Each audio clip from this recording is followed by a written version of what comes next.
Remand और पूछताछ के बाद पुलिस के टेबल पर अच्छे गुनहगारों की प्लानिंग चौपट हो जाती है। राजा के कातलों का भी हर्ष यही होना है, क्योंकि 3 राज्यों की पुलिस इस मामले की जांच कर रही है। इंदौर के कपल थे, शिलांग में पति का मर्डर हुआ और गाजीपुर में पत्नी का सरेंडर हुआ। तो सबसे बड़ा सवाल है कि आखिर सोनम ने योगी फोर्स के एरिया में सरेंडर क्यों किया।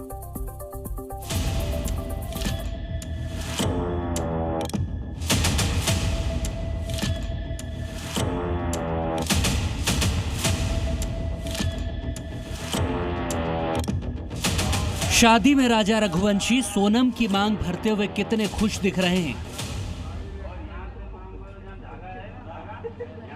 लेकिन सोनम के चेहरे पर खुशी तो छोड़िए, गंभीरता या कहें कि गुस्सा दिख रहा है।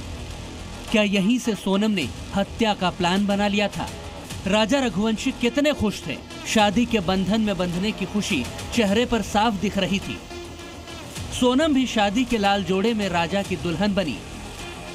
लगा था यहीं से अब ये जोड़ा एक नई जिंदगी की शुरुआत करेगा,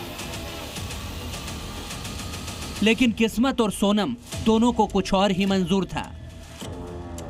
राजा की जिस मां ने सोनम को लाल जोड़ा पहनाया, वही अब कातिल के लिए फांसी की सजा मांग रही हैं। सोनम ने हत्या करवाई तो सोनम को कड़ी से कड़ी सजा मिलना चाहिए। क्या कौन सी सजा की मांग करती मां हैं आप? मां हूँ, फांसी की सजा से ही बढ़ के सजा चाहती हूँ। मैं तो सोचती हूँ उसको जिंदा जलाया जाए। जब मेरे लड़के के साथ उसने ऐसा करा तो मतलब समाज में से उनको हटाया जाए। राजा की खुशियों में आग लगाने वाली चिंगारी सोनम ने भड़काई थी या फिर उसके कथित प्रेमी ने, इसकी छानबीन हो रही है। जांच के तार और राजा की हत्या की पूरी कहानी एमपी के इंदौर, मेघालय के शिलांग और यूपी के गाजीपुर के बीच ही चल रही है। इस लोकेशन ट्रायंगल जैसे ही इस कत्ल के पीछे भी लव ट्रायंगल बताया जा रहा है।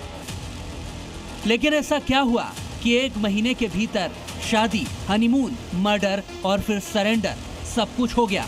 इतनी जल्दी मनोभाव कैसे बदलते हैं? उसके दिमाग में चली होगी, जिसमें वो दुनिया के सामने बिल्कुल जिस तरह की वो सती सावित्री जैसी एक इमेज है वो भी उसकी बनी रहे, अंदर से जो उसका मन चाहता है वो भी कर ले, इसको इस तरह से जो है वो एक एंगल दे दे जिसमें लगे कि ये तो दुर्घटना हो गई या अचानक जो है डेथ होगी, जो अक्सर देखा जाता है। तैयारी पहले से ही होगी या फिर अचानक साजिश रची गई? जो भी हो, सोनम और उसके साथियों की साजिश एक्सपोज हो चुकी है। लेकिन सवाल यह है कि राजा रघुवंशी की हत्या मेघालय के शिलांग में हुई, तो फिर सोनम ने 1162 किलोमीटर दूर गाजीपुर में सरेंडर क्यों किया? यूपी पुलिस को सोनम आधी रात को बनारस गाजीपुर रोड पर स्थित काशी ढाबे पर मिली। ये वहीं की तस्वीर है। सोनम का चेहरा लटका हुआ है। देखने से लग रहा है कि वो कई दिन से सोई नहीं है। क्या उसे पता चल गया था कि अब बचना नामुमकिन है, इसीलिए उसने क्या घर वालों को सब कुछ बता दिया था? पहली बार आई थी तो सोनम कहाँ बैठी हुई थी, कहाँ मिली थी? वो बैठी नहीं थी, उधर पहले कस्टमर लोग थे, उनसे कुछ हेल्प मांगी, फिर उसके बाद मेरे पास आती हैं, बोलती भैया मोबाइल दीजिए, थोड़ा घर पे कॉल करना है, तो उनको हम देते हैं। फिर वो अपने भाई से बात करते ही मतलब रोना स्टार्ट कर देती। ढाबे पर तुरंत योगी की पुलिस आई और सोनम को 1 स्टॉप सेंटर लेकर गई। उसका मेडिकल चेकअप भी किया गया। उसी जगह सोनम के भाई भी पहुंचे, लेकिन सवालों के जवाब में उन्होंने हाथ जोड़ लिए। नहीं है, आप उसके बाद से रात को क्या बात है? आप 17 दिनों से आप लोग ऐसा क्यों पूछ रहे हो? आपकी बहन 17 दिनों से गायब थी, इसकी खबर थी आपको? नहीं थी, ढूंढ रहा हूँ 17 दिनों से। क्या सोनम का परिवार इस साजिश के बारे में सब कुछ जानता था? क्योंकि 11 मई को इंदौर में राजा और सोनम की धूमधाम से शादी हुई थी और करीब 9 दिनों के बाद 20 मई को दोनों हनीमून मनाने मेघालय पहुंच गए थे। यहीं पर दोनों कई जगह साथ साथ घूमे। ये सीसीटीवी तस्वीर राजा और सोनम की है, जिसमें दोनों किराए की स्कूटी लेकर घूमने गए थे। जब राजा डिग्गी में से सामान निकाल रहे थे, तब सोनम मोबाइल चला रही थी। वो मोबाइल में कुछ टाइप करते हुए भी दिखाई दे रही हैं। ये वीडियो 22 मई को करीब 1 बजे का है, मतलब तब तक दोनों अच्छे से साथ में थे। उसके बाद तो दोनों ही परिवार के संपर्क में भी थे। लेकिन 2 जून को राजा का शिलांग में शव मिला। 9 जून को सोनम यूपी के गाजीपुर में मिली। बताया कि उसके और राजा के साथ लूट हुई। इसी दौरान लुटेरों ने राजा की हत्या कर दी। लेकिन इस थ्योरी पर कई सवाल खड़े होते हैं। मसलन इन 7 दिनों तक सोनम कहां लापता थी? क्यों उसने किसी से संपर्क नहीं किया? मेघालय पुलिस के पास भी सोनम आखिर क्यों नहीं गई? 3-4 राज्य पार करके सोनम मेघालय से करीब 1100 किलोमीटर दूर गाजीपुर कैसे पहुंची? इस मामले की छानबीन 3 राज्यों की पुलिस कर रही है। एसआईटी बनी है, आरोपी पकड़े जा रहे हैं, लगातार नए खुलासे हो रहे हैं। शिलांग पुलिस इंदौर में आरोपियों से पूछताछ में जुटी है, लेकिन राजा रघुवंशी के भाई सीबीआई जांच की मांग कर रहे हैं और मेघालय पुलिस की थ्योरी पर ही उन्हें शक हो रहा है।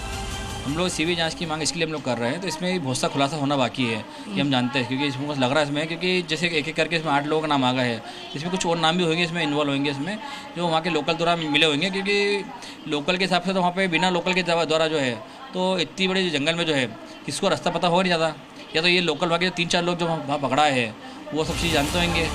हत्याकांड की परतें खोलने के लिए गहन जांच हो रही है। हो सकता है जल्द ही तमाम खुलासे हो जाएं, क्योंकि इंदौर से शिलांग करीब 2200 किलोमीटर दूर है, जहां राजा और सोनम हनीमून के लिए गए थे। इसका ये हो सकता है कि मेघालय पुलिस से ये डर रही हो और उसने सोचा होगा कि मैं डायरेक्ट वहाँ जाऊँगी तो कोई उसके साथ ज़्यादा सख्ती से पूछताछ होगी, लेकिन यहाँ पर अगर इसने कहीं पुलिस को बता दिया है, अपने रिश्तेदारों को गाजीपुर में अपने आप को डिटेन दिखाया है, तो यहाँ से वो पुलिस कस्टडी में लेकर जाएगी और अननेसेसरीली को ज़्यादा इसके साथ शिद्दत से पूछताछ करने में कामयाब नहीं होगी। लेकिन घर वालों से ना डिस्कस किया और राजा की मर्जी के बिना सोनम ने टिकट करा दी और घूमने हनीमून मनाने के लिए जगह चुनी गहरी खाई और खौफनाक जंगली इलाका। क्या सोनम ने अपने दिमाग में सब कुछ प्लान कर लिया था? बस उसे अंजाम देना बाकी था। शायद सोनम की बेवफाई और अपने अंत का अंदाजा राजा को भी हो गया था। ये उनकी आखिरी सोशल मीडिया पोस्ट से भी समझ आता है। राजा ने अपनी तस्वीर के साथ पोस्ट करते हुए लिखा है, कुछ ऐसी भी हार होती है साहब, जिसके बाद कुछ भी जीतने का दिल नहीं करता। क्या राजा को सब कुछ पता चल गया था? तो फिर घर वालों को क्यों नहीं बताया? बचने का क्यों नहीं सोचा? पुलिस से संपर्क क्यों नहीं किया? सवाल बहुत हैं और जवाब सिर्फ सोनम या उसके साथी ही दे सकते हैं। इंदौर से प्रमोद शर्मा के साथ ब्यूरो रिपोर्ट, जी मीडिया।